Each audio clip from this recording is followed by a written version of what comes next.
السلام عليكم ورحمة الله وبركاته. اللهم صل وسلم وبارك على سيدنا محمد وعلى آله وصحبه وسلم.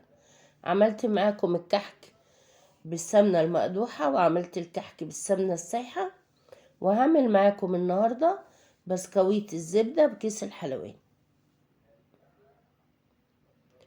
أول حاجة جبت الطبق اللي أنا هعجن فيه، وحطيت فيه 450 جرام زبدة بدرجة حرارة الغرفة، أقطعها أنا مكعبات.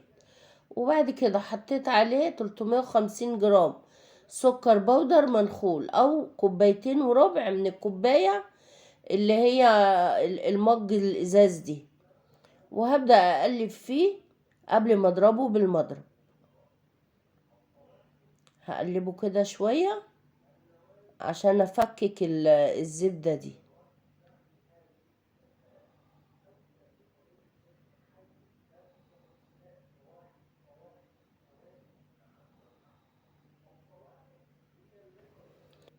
هنا بقى كان خلاص قلبتها كويس لغاية لما الزبدة اندمجت مع السكر، وهبدأ بقى اعملها بالمضرب.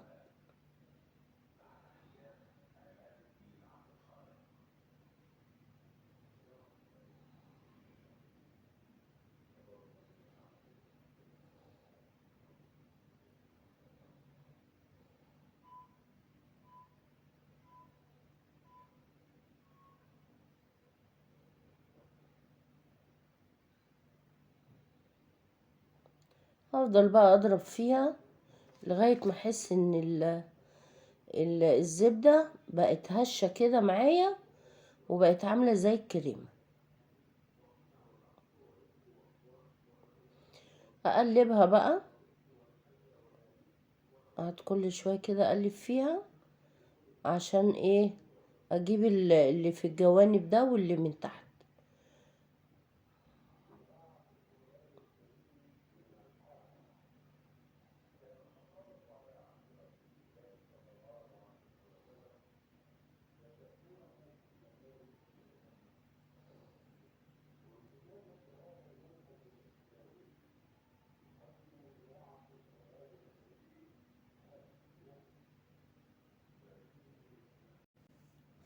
هنا بقى احط نص كوباية زيت. طب ليه انا حطيت زيت؟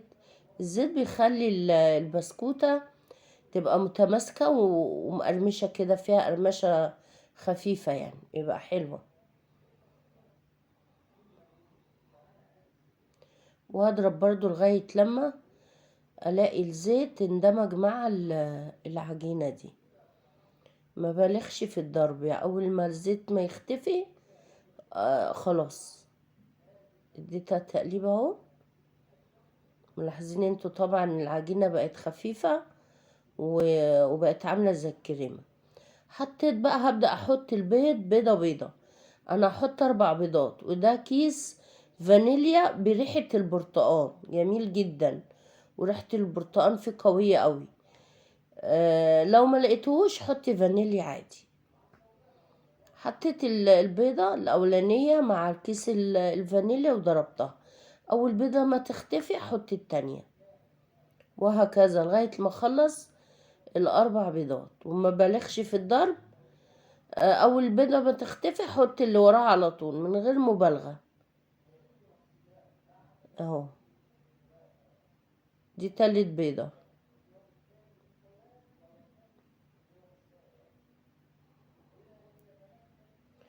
أهي الرابعة، دي آخر بيضة.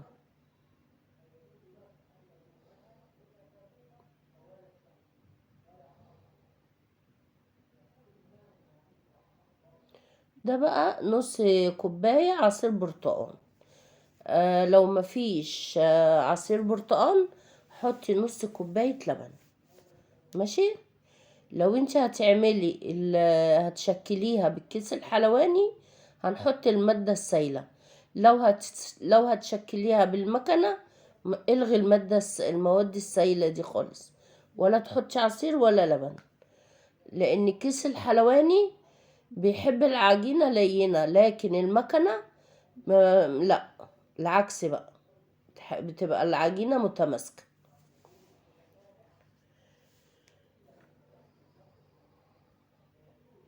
بعد ما خلصت العصير قلبتها تقليبة.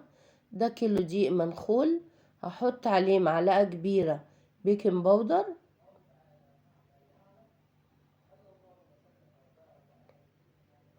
وهحط ربع معلقة صغيرة ملح، وهقلبهم مع بعض.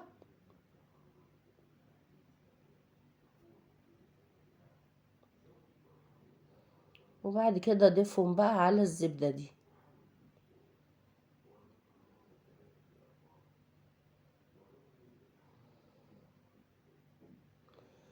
واقلبهم بقى. هقلب الاول اهو بالمعلقة،